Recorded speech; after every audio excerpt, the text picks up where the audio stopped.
Hi అండి, భోజన ప్రియులందరికీ స్వాగతం సుస్వాగతం. నేను మీ లక్ష్మీ సుజాత. ఈరోజు మనము పిజ్జాని తయారు చేసుకుందామండి. ఇవి బేసులు నేను బయట కొన్నాను. ప్యాకెట్లో 2 బేసెస్ వస్తాయి, 40 రూపీస్ అలా ఉంటుంది.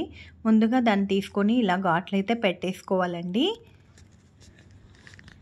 ఇలా నీట్గా బాగా ఘాట్లు పెట్టేసుకోవాలి. పెట్టేసుకున్న తర్వాత పిజ్జా సాస్ ఉంటుంది, ఆ సాస్ని వేసుకోవాలి.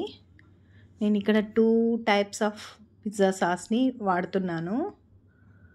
ఇదొక స్పూను, ఇదొక స్పూన్ వేసుకుంటున్నాను.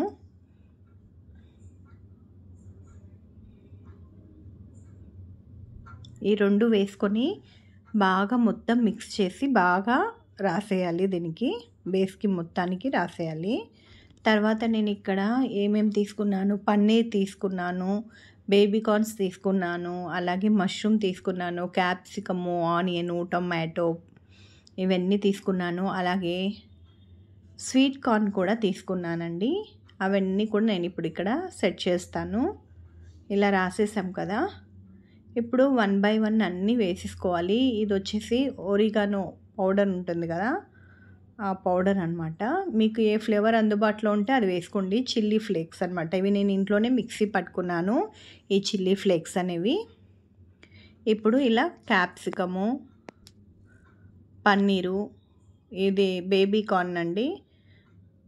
ఇలా మనము ఫస్ట్ కొంచెం టైం పడుతుంది ఉడకడానికి అనుకున్నవి ఫస్ట్ మనం సెట్ చేసుకోవాలి. తర్వాత మష్రూమ్ సెట్ చేశాను. ఇవి ఎంత మనం ఎక్కువగా పెట్టుకుంటే అంత బాగుంటుంది పిజ్జా అనేది. మనం తినేదాన్ని బట్టి మనం పెట్టుకోవచ్చు. ఆనియన్, టొమాటోస్,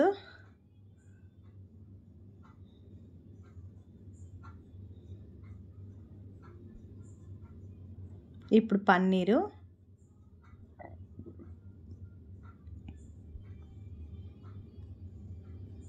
పిల్లలు బాగా ఇష్టపడతారు కదా, పన్నీర్ కొంచెం ఎక్కువ పెట్టండి, పిల్లలకైతే బాగుంటుంది. తర్వాత ఇవి స్వీట్ కార్న్ అండి. ఇవి కూడా మనం తినగలిగితే ఎక్కువ వేసుకున్నా బాగుంటుంది. మళ్ళీ కొంచెము ఒరిగానో పౌడరు, అలాగే చిల్లీ ఫ్లేక్స్ వేసేసుకోండి పైన.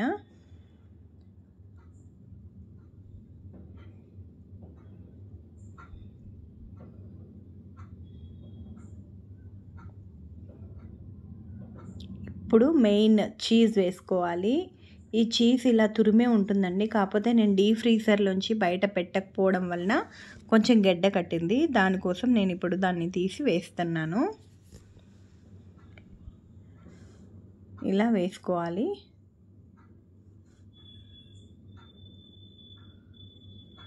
చీజ్ ఎక్కువ వేసుకుంటేనే ఈ పిజ్జాకి బాగుంటుంది.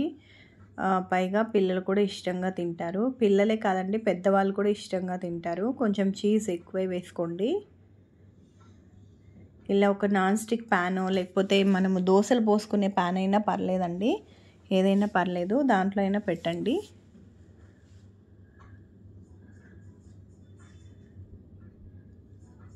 ఇలా పెట్టి పొయ్యి మీద పెట్టేసుకొని మూత పెట్టేసుకోవాలి. కాసేపు మంట సిమ్లో పెట్టుకోవాలి. నేను చూపిస్తాను. ఇలా కరెక్ట్ దాని మూత దానికి పెట్టేసుకోండి. అలాగే స్టవ్ ఆన్ చేసుకోవాలి, సిమ్లో పెట్టేసేయండి. ఇప్పుడు ఇక మనము చూసుకొని ఒక 5-10 నిమిషాల లోపల అయిపోతుంది మనకి. చూసుకొని మనం తీసుకోవాలి. చీజ్ అంతా కొంచెం కరగాలి. ఇలా తీసేసుకున్నాను. ఇప్పుడు టమాటో సాస్ వేసుకుంటున్నాను.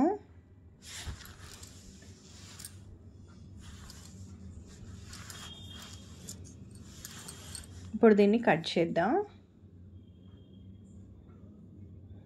బయట ఏదేదో తినకంటే మనం ఇంట్లో ఇలా చేసుకుంటే ఫ్రెష్గా ఉంటుంది, ఆరోగ్యానికి ఆరోగ్యము, మనకు టేస్ట్ కూడా అద్భుతంగా ఉంటుంది. బయట వాళ్ళు ఎలా చేస్తారో తెలీదు. ముందే ఇది మైదా కదండి, మైదా ఎక్కువగా వాడకండి, తక్కువగా వాడుకోండి. ఎప్పుడన్నా పర్వాలేదు కానీ మరీ రెగ్యులర్గా చేసుకోకండి.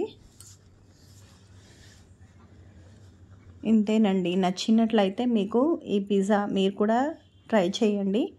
లైక్ చేయండి, కామెంట్ చేయండి, సబ్స్క్రైబ్ చేయండి. Thank you.